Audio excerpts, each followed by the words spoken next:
జయదుర్గ భవనమా అందరు ఎలా ఉన్నారు? అందరు బాగున్నారని ఆశిస్తున్నాను. డైలీ లాగా ఈరోజు కూడా యూట్యూబ్లో ఎవరైతే నేమ్స్ పెట్టారో వాళ్ళందరి కోరికలు తీరాలి అని చెప్పి నేను బ్లెస్సింగ్స్ ఇచ్చాను. మీ కోరికలు ఏమైనా ఉంటే కూడా మీరు కోరుకోండి. డైలీ చెప్పే మాట ఇది నేను. ఓకే, బ్లెస్సింగ్స్కి స్టార్ట్ చేస్తున్నాను చూడండి.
ఓకే,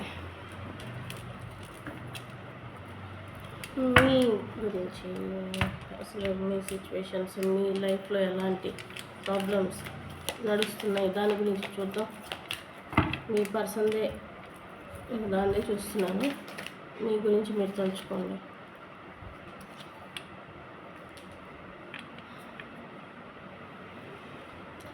అంటే మీరు మీ పర్సన్కి మీ ప్రాబ్లమ్స్ గురించి చెప్తుంటే ఇక్కడ చాలే పోండి, మా గొడవలు మాకు, మా ప్రాబ్లమ్స్ మాకు చాలా ఉన్నాయి, మేమే ఏదో చూసుకొని ఇదవుతుంటే మధ్యలో వచ్చి మీరు ఒకటి చెప్తున్నారు గోలా అన్నట్టుగా మిమ్మల్ని లెక్క చేయకుండా ఇదవుతున్నారు. మెయిన్లీ అంటే వాళ్ళదే సమస్య, మీది వాళ్ళు మీకు ఇంపార్టెన్స్ ఇవ్వట్లేదనే ఇక్కడ దిగులు మీకు. చూద్దాం చూద్దాం మీ ప్రాబ్లం అంటే ఎట్లా వస్తుందండి. మీ ప్రాబ్లమ్స్ అని అంటే మాకు ఏదైనా కష్టం వచ్చినా నష్టం వచ్చినా మాకు తోడున్న కాడికి ఎందుకు అసలు ఈ రిలేషను అనేది ఎక్కువగా మీరు సఫర్ అవుతున్నారు. ఇంకా ఏంటి మా రిలేషన్కి అర్థం ఏంటి? మెయిన్ అది రిలేషన్కి అర్థం ఏంటి? అసలు ఎందుకు వీళ్ళు ఇలాగా పిచ్చోళ్ళలాగా బిహేవ్ చేస్తున్నారు? ముందంతా అంత ప్రామిసెస్ చేసి ఇప్పుడు ఎందుకు ఇంతగా చేయి వదిలేశారు? మాకు వీళ్ళు ఎందుకు మమ్మల్ని అర్థం చేసుకోరు? ఎప్పుడు వాళ్ళ సైడే ఆలోచిస్తారు, వాళ్ళదే వాళ్ళకి కావాలంటారు. ఎందుకని మాకు ఇంత కూడా ఇంపార్టెన్స్ ఇవ్వట్లేదు? అవతల వాళ్ళకి కాదా మేము అని చెప్పి మీరు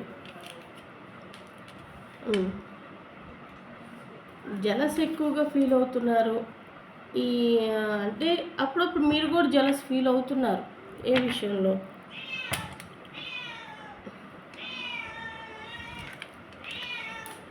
జలస్ ఫీలింగ్ ఎందుకు?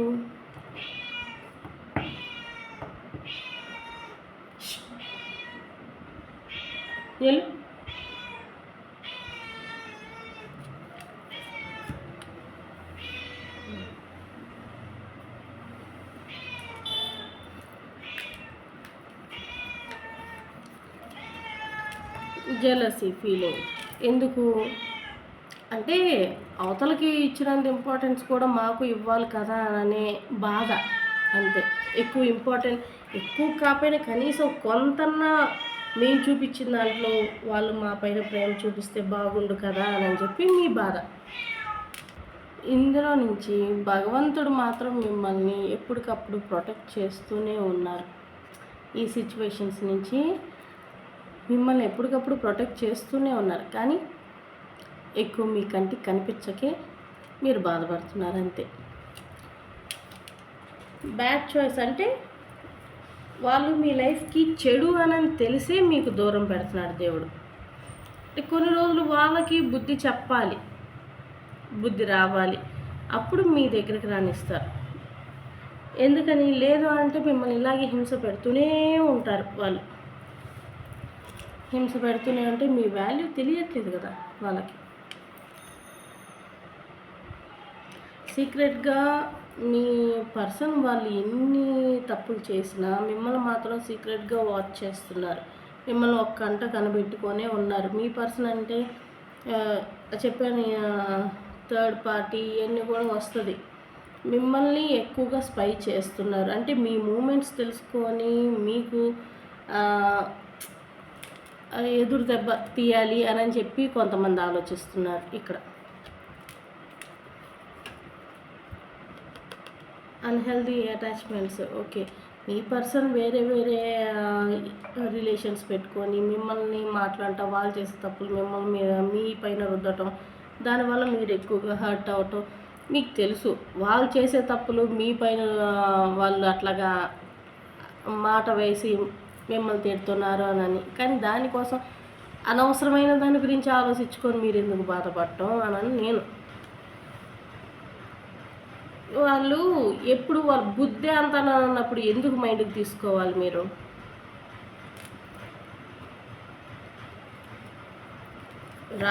వాళ్ళు రాక్షసుల్లాగా వాళ్ళు బిహేవ్ చేస్తున్నప్పుడు వాళ్ళకి ధీటుగా సమాధానం చెప్పాలి తప్పిస్తే, వాళ్ళు ఏదో ఏడిపించారు, వాళ్ళు ఏదో మిమ్మల్ని హింస పెట్టారని చెప్పి దానికి ఇంకా ఆ నొప్పికి ఇదవుతా ఏడ్చుకుంటూ కూర్చుంటే అట్లాగా. నేను అనేది అది. వాళ్ళు ఎంత వద్దనుకున్నా భగవంతుడు మాత్రం వెనక్కి లాక్కొచ్చి పడేస్తారు వీళ్ళని అని చెప్పి నాకు ఇప్పుడు వారం నుంచి ఇదే మాట వస్తుంది. భగవంతుడు ఖచ్చితంగా మీ సైడే ఉన్నాడు.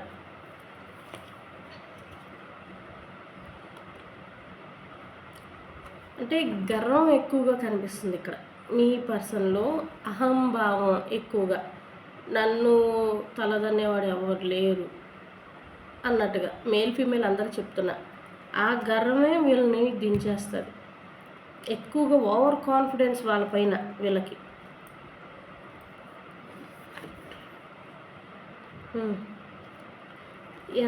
మిమ్మల్ని బాధ పెట్టి వాళ్ళు సంతోషంగా ఉంటానికి ట్రై చేస్తున్నారు. కానీ ఎంతసేపు సంతోషంగా ఉండగలరు? కొన్ని రోజులు అంతే, అంతకుమించి ఇంకెక్కువ ఏం లేదు. ఎక్కువగా సంతోషం పడాలి, ఎదుటోళ్ళని బాధ పెట్టి ఎక్కువగా సంతోషపడాలి అని అనుకుంటే ఆ సంతోషం ఎక్కువగా నిలబడదు.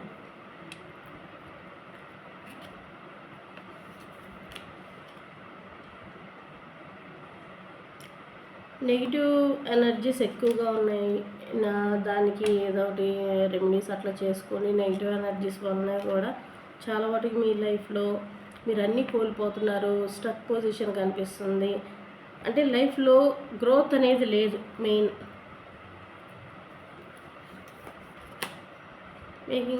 మీరు రైట్ చేయాలి, అసలు మీ సిచ్యువేషన్ మార్చుకోవాలి అని చెప్పి మీరు ఎంత వాళ్ళు వెనకాల పడుతున్నా వాళ్ళు మిమ్మల్ని ఇంకా అంటే చీదరింపు ఎక్కువగా కనిపిస్తుంది. చీదరించటం అంటే ఎక్కువగా మిమ్మల్ని అవాయిడ్ చేయటం ఇలాంటివి ఎక్కువగా కనిపిస్తుంది. ఇప్పుడు వాళ్ళని కదిలించుకొని మీరే తిట్లు తినే కంటే సైలెంట్గా ఉండటమే బెటర్ అని వస్తుంది నాకు మాత్రం. ఎందుకంటే వాళ్ళ మైండ్ సరిగ్గా లేనప్పుడు వాళ్ళు పిచ్చి పిచ్చిగా ఎట్లా పడితే అట్లా మాట్లాడుతూ ఉంటారు. అది మీకు రోజు మీరు పడుతున్నారు, అందుకే చెప్తున్నా నేను. కొంచెం వెయిట్ చేయండి, ఓపిక పట్టండి. సపరేట్ అంటే సపరేట్గానే కొంతమంది విషయాల్లో ఇట్లా కనిపిస్తుందమ్మా, సపరేట్గా ఉండాలి చేయాలి అనే ఆలోచనలు వస్తున్నట్టున్నాయి. అంటే సపరేట్గా ఉంటున్నారు అని కూడా మీరు దిగులు పడుతున్నారా? అన్నిటికీ మీకు సొల్యూషన్ అనేది వస్తుంది. అంటే దానికోసం మీరు ఆన్సర్ ఎదురు చూస్తుంటే మాత్రం మీకు త్వరలోనే మీకు ఆన్సర్ తెలియబోతుంది. రైట్ పర్సన్ ఇప్పుడు దాకా బెటర్ అనే పర్సన్ రాలేదు. అంటే సింగిల్గా ఉన్న వాళ్ళదేమో భగవంతుడు ఈ మెసేజ్ కూడా చెప్పమని చెప్పారు. సింగిల్గా ఉంటే మాత్రం అంటే ఇప్పుడు దాకా బెటర్ పర్సన్ రాలేదు మా లైఫ్లో, మంచి వాళ్ళు వస్తారా లేదా అని ఎదురు చూస్తున్నారా? అంటే మీ కంటి ముందే ఉన్నా కానీ మీకు అర్థం కావట్లేదు, లేదు వస్తారు అనే చెప్తున్నారు ఇక్కడ. అది అప్పుడు మీరు ఎంత కాదు వద్దు అని అనుకున్నా అగ్రీ చేస్తారో, ఆల్రెడీ అది చేసి ఉండాలి. కొంతమంది విషయాల్లోనే కనిపిస్తుంది అది.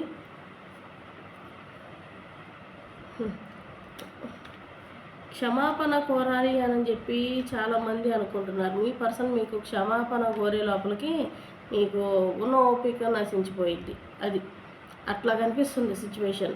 అంటే ఇగో ఎక్కువ, అహంభావన ఎక్కువగా కనిపిస్తుంది. మేమే గొప్ప అనే అహం ఎక్కువగా ఉంది. దానివల్లనే వాళ్ళు అట్లాగా సంతోషంగా, వాళ్ళు సంతోషంగా ఉంటే చాలు అని అనుకుంటున్నారు. మీ సంతోషం గురించి వాళ్ళకి పట్టిందే లేదు. ఓకే, మీరు ఫోర్స్ చేయొద్దంట. ప్రేమిస్తున్నావా లేదా, ఇష్టపడుతున్నారా లేదా, మాకు అసలు మీ దృష్టిలో మా మీద ఉన్న ఆలోచన ఏంటి, ఇలాంటివన్నీ ఆలోచిస్తున్నారు మీరు. అలాగా మీరు అడిగే ముందు వాళ్ళ దగ్గర సమాధానం ఉండదు. ఎందుకంటే వాళ్ళు మిమ్మల్ని మోసం చేశారు, చేస్తున్నారు కాబట్టి వాళ్ళ దగ్గర ఆన్సర్ లేదు. అంటే చెప్పలేరు, వాళ్ళలోనే తప్పు ఉంది కాబట్టి వాళ్ళు చెప్పలేరు. అందుకే పారిపోతున్నారు వాళ్ళు మీ నుండి దూరంగా, ఆన్సర్ లేకే. అవాయిడ్ దానికి సంబంధించిందే వచ్చింది. అందుకే దూరం దూరం పెట్టడం, ఫోన్లు కూడా మాట్లాడుకుంటా, మెసేజెస్ కూడా ఏం చేయకుండా, ఏది మీరు అడిగినా దానికి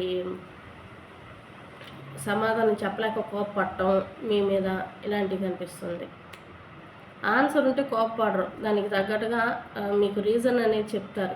కొంతమంది చాలా తెలివైన వాళ్ళు రీజన్ చెప్పినట్టే చెప్పి తప్పించుకుంటూ ఉంటారు. అంటే సరైన రీజన్ కాదు అది, దానికి మీరు మౌల్డ్ అయిపోతున్నారు కొంతమంది. ఏమిటి ఒంటరితనం అనేది ఎక్కువగా కనిపిస్తుంది. అందరున్నా ఎవరు లేరు అన్న ఫీలింగ్ ఎక్కువగా ఉంది మీలో. మీ పిల్లలు ఉండొచ్చు, అంటే పేరెంట్స్ ఉండొచ్చు, అందరూ ఏదైనా కానీ సిచ్యువేషన్ బట్టి అందరూ ఉన్న మనసులో ఒంటరితనం అనే ఫీలింగ్ ఎక్కువగా మిమ్మల్ని వేధిస్తుంది. ఇన్సెక్యూర్. నేను చాలా వాటికి ఈ పదం ఇప్పటికి 4 సార్లు వీడియోలో వచ్చింది. చాలా ఇన్సెక్యూర్గా ఫీల్ అవుతున్నారు అని మీరే ఫీల్ అవుతున్నారు. మీ పర్సన్ కూడా అసలు మిమ్మల్ని అర్థం చేసుకోకుండా వాళ్ళు అలా మాట్లాడటం అనేది తప్పు. ఎవరో చెప్పిన మాటలు విని మిమ్మల్ని నెగ్లెక్ట్ చేయటం అనేది ఇక్కడ బాధ.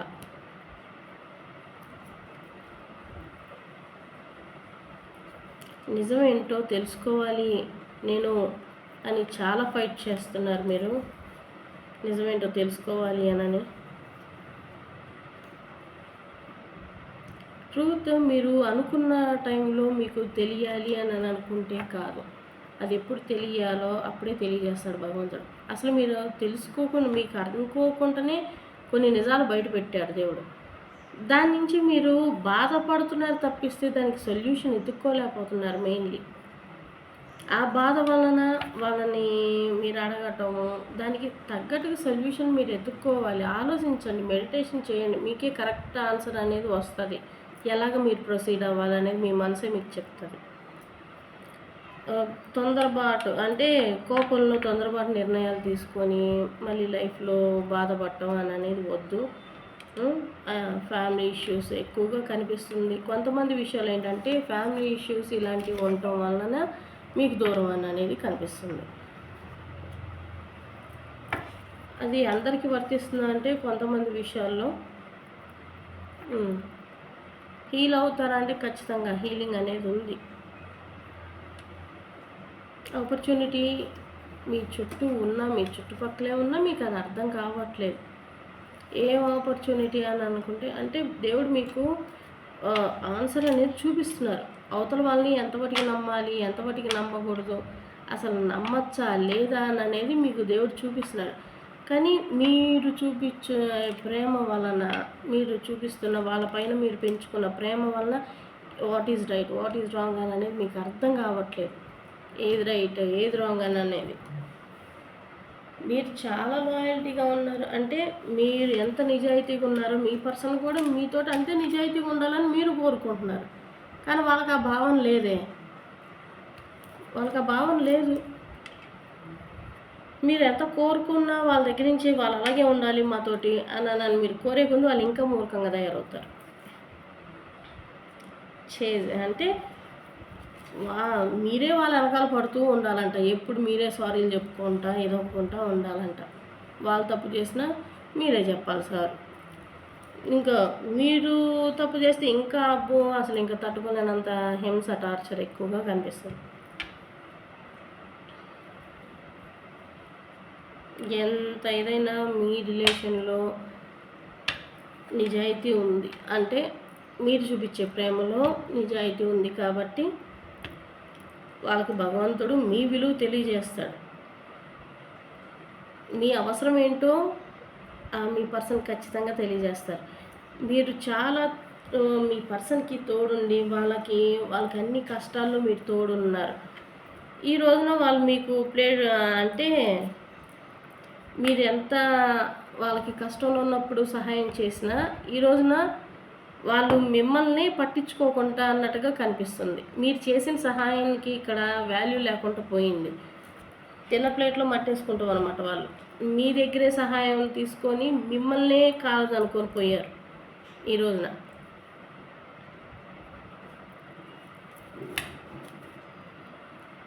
అంటే మీరెంత మాట్లాడి అన్నీ సార్ట్అవుట్ చేసుకుందామని అనుకున్నా వాళ్ళు మాట్లాడరు. ఇంకా ఏదో ఒక సాగులు చెప్పటం, వంకలు చెప్పుకుంటూ ఉండటం ఇలాంటివి చేస్తారు. కొంతమంది మాట్లాడినా మీకు ఏదో భరోసా ఇచ్చినట్టు ఇస్తారు, కానీ మళ్ళీ ఆ మాటను నిలబెట్టుకోరు. ఇక్కడ ఆ మాట నిలబెట్టుకోరు. అంటే మీరు ప్రయత్నించినంత ప్రయత్నం కూడా చేయరు వాళ్ళు. చేద్దాం, చూద్దాం ఇలాంటివన్నీ అంటానే ఉంటారు, కానీ ముందుకు స్టెప్ తీసుకోరు. సైలెంట్గా ఉన్నారు.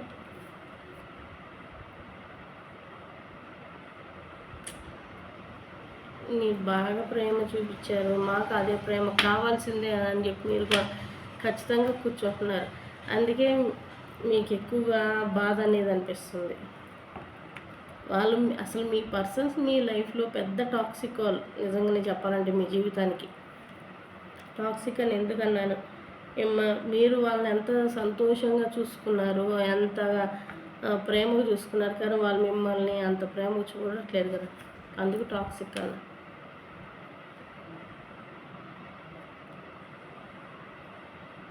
హ్యాపీగా ఉండటానికంటే ట్రై చేయండి అమ్మా.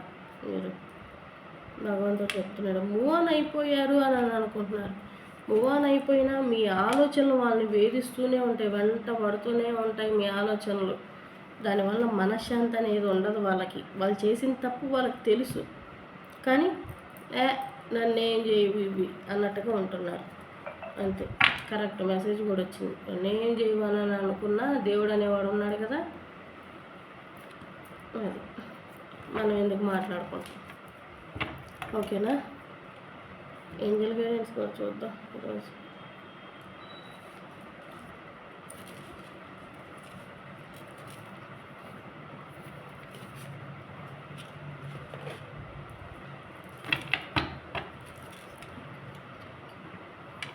మీ గురించి తలుచుకోండి, దేవుడు ఏం చెప్తాడో చూద్దాం.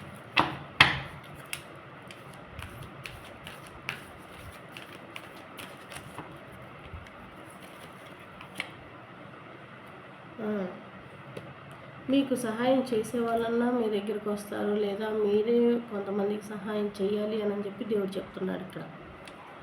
దానివల్ల మీకు బ్లాకేజెస్ క్లియర్ అవుతాయి, కొంచెం కొంచెంగా బ్లాకేజెస్ క్లియర్ అవుతాయి. మీకు లైఫ్లో సెటిల్మెంట్ అనేది వస్తుంది, ఖచ్చితంగా వస్తుంది. ఎప్పుడు వస్తుంది, ఇప్పుడు అయిపోయిద్దా అని అనుకున్నా, కాదు ఇప్పుడు కాదు, కొంచెం టైం పట్టిద్ది అని దాని అర్థం. ఈ నోకు అర్థం అదే.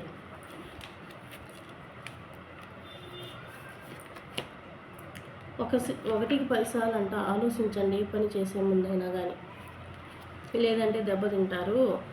మీ లైఫ్లో సంతోషం కావాలనుకుంటున్నారో అది వస్తుంది, కానీ ఆలోచించి అడిగేయండి అని చెప్పి వస్తున్నారు ఇక్కడ. ఎస్, చూడండి, ఆలోచించి అడిగేస్తే మీ లైఫ్లో సక్సెస్ మీరు చూస్తారు. మీకు ఏదైనా డౌట్ ఉండి మీకు మీ పని సక్సెస్ అవుతుందా లేదా అని చెప్పి మీరు ఎదురు చూస్తుంటే మాత్రం ఎస్ అని వచ్చింది. అది పాజిటివ్ ఆలోచనలు, వాటికి ఎస్ చెప్తున్నా.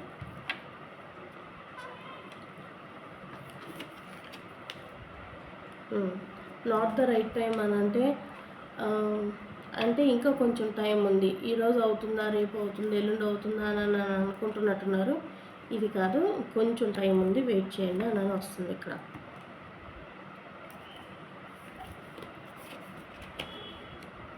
డబుల్ ఎస్ కార్డ్ చూసారా?